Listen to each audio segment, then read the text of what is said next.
Dakwah harus diperlengkapi dengan syarat-syarat yang lumrah. Dakwah ini perjuangan. Kalau Anda mau berjuang, Anda harus mempunyai syarat-syarat yang cukup untuk berjuang. Anda harus sehat. Anda harus mengerti.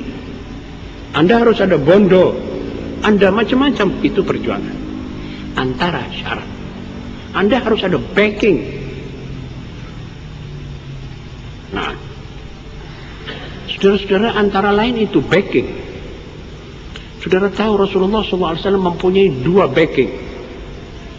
Abu Talib, yang itu waktu belum Islam, untuk luar, untuk ekstern, dan seorang istri. Paling awalnya manusia masuk Islam, yaitu Khadijah alaihissalam. Ini yang merupakan backing beliau ke dalam. Jadi luar rumah dan di dalam rumah, beliau sudah sebagai pejuang, sudah mempunyai alat atau syarat-syaratnya sudah ada. Beliau dijaga oleh Abu Talib. Kalau ada orang bilang Abu Talib itu kafir, saya kok seperti kurang tertarik dengan kata-kata itu. Kendatipun ini hadisnya sahih. Sebab apa?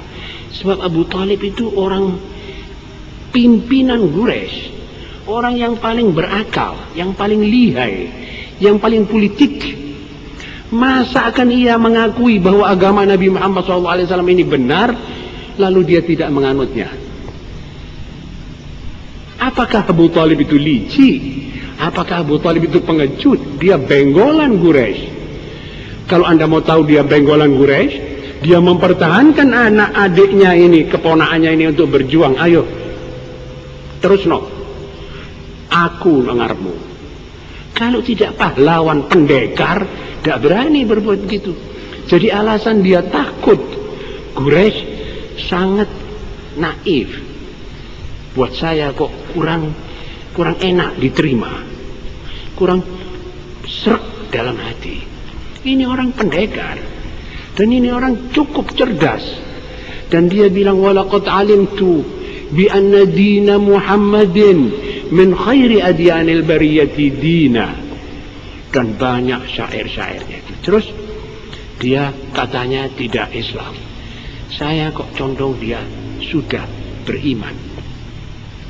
Mungkin dia tidak menyatakan itu. Jadi selain ini saya pasrahkan kepada Allah.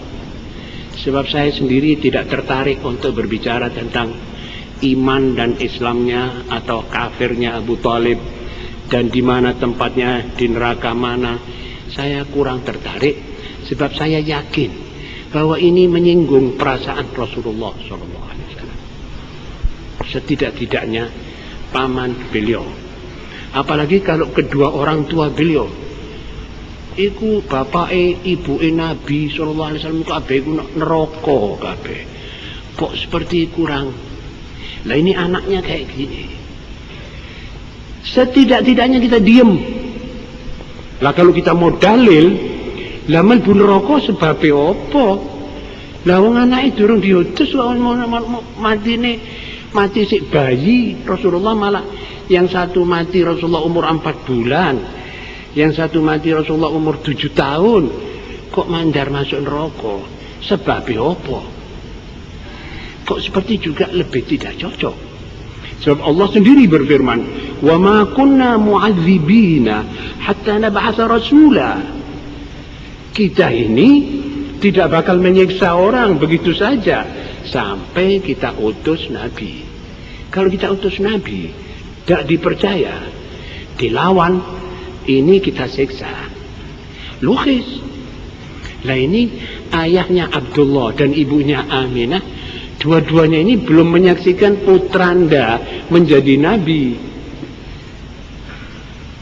Kok lantas masuk neraka? Ini seperti begini lebih lagi tidak baik atau kurang sopan kalau kita bicarakan. Walaupun ulama zaman dulu sudah pernah bicarakan, tapi saya kurang berani membicarakan ini, terus terang saja. Saudara-saudaranya, saudara-saudara tahu Abu Talib sebagai backing keluar menghadapi Quraisy, Khadijatul Kubra sebagai backing ke dalam dengan belanjanya, dengan duitnya. Ini dua-duanya ini wafat 1 tahun. Dalam 1 tahun dua-dua ini dicabut rohnya oleh Allah Subhanahu wa taala. Maka beliau sallallahu alaihi wasallam di sini merasa posisi perjuangan mulai berubah. Kan orang yang kalau ada kekurangan lalu dia menyerah. Hasya sallallahu alaihi wasallam. Rasul itu orang berani. Rasul malah sesudah posisi ini kelihatannya berubah, ya betul dia sedih. Sampai tahun itu diberi nama oleh ahli sejarah Amul Huzn, tahun duka. Sebab Rasulullah SAW kepaten 2 manusia, 2 tokoh yang beliau andalkan dalam perjuangan ini sebagai pembantu beliau, sebagai backing. Akhirnya Nabi SAW mulai berusaha mencari sebab kekuatan backing yang lain. Dan kini beliau pergi ke Taif memasarkan agamanya untuk diterima oleh kaum Bani Thaqif di Taif. Maka beliau pergi ke sana jalan kaki. Taif Mekah 75 kilo kurang sedikit. Ini beliau jalan kaki. Dan beliau sesudah sampai ke Taif meleset perhitungannya. Sengaja Allah SWT bisa menjadikan Banu Thaqif masuk Islam seketika. Tapi Arab Taif malah menyambut beliau dengan sejelek-jelek sambutan. Anak-anak kecil disuruh sorak-sorai di belakangnya. Orang-orang yang kulit hitam suruh lempari batu. Ada yang suruh narik serbannya kanan kiri, ada yang ngeludahi sampai tumitnya sallallahu alaihi wasallam keluar darah. Jadi dugaan beliau meleset. Ikhtiar beliau untuk mendapat backing gagal. Allahumma shalli ala Muhammad wa ali Muhammad, tapi beliau tidak putus asa. Setelah semua jalan tertutup, barulah beliau menempuh jalan yang lain. Jalan apa? Jalan yang tidak akan tertutup, saudara-saudara. Jalan dan pintu yang tidak akan tertutup, yaitu pintu Allah Rabbul Alamin. Sudah deadlock pada manusia, sudah tidak ada. Abu Talib meninggal, Khadijah kesayangannya meninggal. Dan kesayangan beliau kepada Khadijah ini sampai akhir hayatnya. Pernah waktu itu Sayyidatina Aisyah radhiyallahu anha berkata, Rasulullah, Anda ini kok terlalu banyak kali menyebut-nyebut Aisyah, Khadijah. Itu istrimu yang paling tua. Orang sudah tua, sudah mati. Kau diganti oleh Allah dengan satu anak perawan seperti aku yang begini jelita. Rasulullah SAW bilang, la, aku tidak diganti oleh Allah. La wallah, ma abdalanillahu khairan minha. Aku tidak diganti lebih dari orang itu. Orang itu menampung aku waktu aku diusir oleh manusia. Mengeluarkan biaya waktu aku tidak punya. Dan dia ibunya anak-anakku. Begitu Rasulullah membela sampai akhir hayatnya. Jadi setelah manusia yang dicari sebagai usahanya untuk menjadi backing sudah tidak ada, Banu Thaqif malah meleset, sudah tinggal satu pintu, tinggal satu acara yang belum dilaksanakan, yaitu Allah Rabbul Alamin. Di sini beliau merebahkan diri di hadapan Allah Subhanahu wa taala. Anda perlu menghafalkan doa ini. Beliau merebahkan diri sambil berdoa, Allahumma inni ashku ilaika dha'fa quwwati wa qillata hilati wa hawani 'ala an-nas. Anta rabbul mustad'afin wa anta rabbi ila man takiluni ila ba'idin yatajahhamuni aw ila aduwin mallaktahu amri in lam takun ghadbana alayya fala ubali walakin afiyatuka hiya awsa'u li a'udzu binuri wajhika alladhi ashraqat lahu adh-dhulumat wa salaha alayhi amru ad-dunya wal akhirah min an yanzila bi ghadabuk aw yahulla alayya sakhatuk lakal utba hatta tarda wala haula wala quwwata illa bik. Dia bilang, wahai Tuhanku, kepadamu aku mengadu kelemahan kekuatanku, kekurangan daya fikirku, dan kehina-dinaanku di tengah manusia. Ya ini sekarang ini Saqif yang melempari dia batu, dia duduk merebahkan diri di tembok salah seorang kafir, dia membaca doa ini. Kepada siapa engkau ya Tuhan adalah Tuhan orang-orang yang lemah, dan Tuhanku sebagai orang yang lemah. Kepada siapa engkau akan menyerahkan aku? Kepada siapa engkau akan mencampakkan aku ya Allah? Apakah kepada musuh yang akan kau serahkan aku kepadanya, atau kepada orang yang jauh yang akan menggempur aku? Aku tidak pedulikan itu, aku tidak apa-apa, asal engkau jangan marah kepadaku ya Allah. Kalau engkau tidak marah, aku tidak menjadi soal itu semua. Serahkan aku kepada siapa yang kau suka, tapi afiahmu, kesantosaanmu adalah lebih baik bagiku, lebih afdal bagi hambaku sekarang ini. Aku berlindung dengan wajahmu yang menyinar sehingga tidak ada yang gelap di dunia ini, dan aku berlindung dengan wajahmu yang akan hebat urusan dunia dan akhirat karenanya. Jangan sampai marahmu turun kepadaku, atau kemurkaanmu terkena kepadaku, dan tiada daya, tiada upaya kecuali denganmu. Wala haula wala quwwata illa bik. Ma'asyiral muslimin, cara ini cara yang harus kita tempuh sebagai umatnya. Di saat-saat kita kepepet, harus kita ittibah kepada Rasulullah SAW. Apalkan doa ini, apalkan anakmu, apalkan kepada istrimu, apalkan kepada semua temanmu. Dalam suasana yang kepepet, ini pintu yang tidak akan tertutup. Anda bisa ditutupi pintu oleh semua orang, tapi pintu Allah tidak tertutup kepadamu. Baca doa ini. Dan tahukah kamu semua wahai kaum muslimin, Rasulullah menggunakan cara ini 2-3 kali, bukan 1 kali. Rasulullah SAW kalau sudah kepepet, dia merebahkan diri kepada Allah, dan di saat itu pula beliau menang. Tahu saudara, sesudah dia baca doa ini di Taif, kakinya masih belum sembuh, darah masih mengalir, ludah orang belum dipesuti, Allah sudah memikirkan, Allah sudah menunjuk dia untuk dibawa ke langit, ke Sidratul Muntaha, topnya kedudukan. Setelah beliau terhina di Taif, tidak seberapa, beliau pun tidak marah. Dia tahu ini dari Tuhan.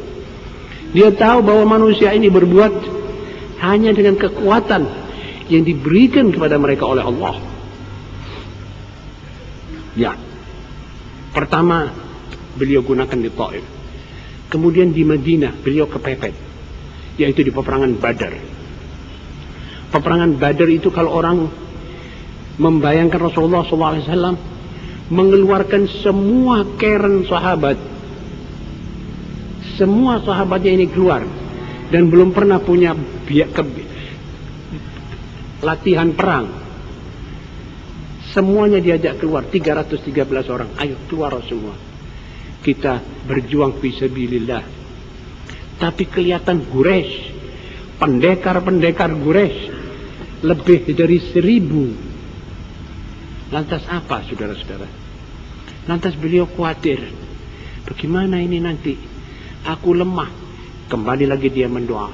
Ya Allah, ini semua tentaraku saya keluarkan. Ini kerenku, ini kaderku. Kalau sampai ini mati semua ya Rasulullah dan kalah, saya khawatir nanti tidak ada orang nyembah engkau. Allahumma in tuhlik hadhihi al-isabah falan tu'bada ba'da al-yawm. Sampai Sayyidina Abu Bakar mengatakan, cukup ya Rasulullah. Yakfi ya Rasulullah. Saya khawatir itu waktu betul-betul Rasulullah SAW. Dan akhirnya apa? 70 dari kerennya Quraisy mati semua. Ini orang-orang yang tidak pernah masuk mempersabungkan nyawa dalam peperangan, menang total. Dan Rasulullah SAW memperlihatkan bagaimana Allah menepati janjinya kepada beliau. In tansurullaha yansurkum. Disuruh masukkan itu Abu Jahal, yang Al-Walid, Utbah dimasukkan dalam sumur yang kering. Sudah dimasukkan, beliau berdiri di atas lingirnya sumur sambil berkata, ya Aba Jahl ibn Hisham, dipanggil namanya dan nama ayahnya. Ya Walid, ya Utbah, ya Syaibah, sudahkah kalian mengerti dan mengetahui betul, menyaksikan betul bahwa ini janji Allah kepadamu? Ara'aytum ma wa'adakum rabbukum haqqan fa inni qad ra'aytu ma wa'adani rabbi haqqan. Sayyidina Umar berkata, ya Rasulullah, kamu ini bicara dengan orang-orang yang sudah membangkai. Dia bilang, diamlah yang kau Umar, mereka lebih dengar daripada kamu. Ma'asyiral muslimin, setelah itu mulailah beliau melintasi babak kemenangan, fase demi fase, dan mulailah terdengar isyarat dari langit. Seakan-akan beliau mendengar suara, hei Muhammad, jika bumi meninggalkan engkau, maka jagat raya akan menerimamu. Maka menanglah Rasulullah SAW. Pergi ke Sidratul Muntaha, turun dari Sidratul Muntaha, membawa salat. Jadi beliau dipanggil dulu naik, diberi titipan, sampaikan kepada umatmu, katakan pada umatmu, ayo podo-podo Isra, ayo podo-podo Mi'raj, iki oleh-olehku. Katakan dalam salatmu, alhamdulillahi rabbil alamin ar-rahman ar-rahim ila akhirih. Katakan dalam salatmu, at-tahiyyatul mubarakatus salawatut tayyibatu lillah. Dan karena itu saudara-saudara, as-salah. Lantas apa sih itu salah? Salah ada mengandung 3 makna. Salah ada imam, dan imamah adalah satu yang maha mutlak dalam kehidupan kemasyarakatan seorang muslim. Ada jamaah, ada masjid, ini headquarters, ini markas, dan ini jamaah. Mana imammu? Ini imam kita, lengkap.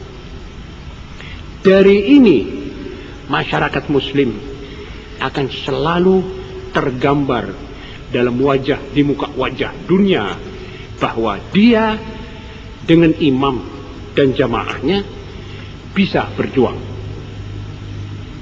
Jamaah tanpa imam tidak ada artinya. Imam berdiri sendiri tanpa jamaah tidak ada artinya. Jamaah dan imam tidak punya markas juga tidak ada artinya. Masjid, sujud, sejadah, imam, jamaah.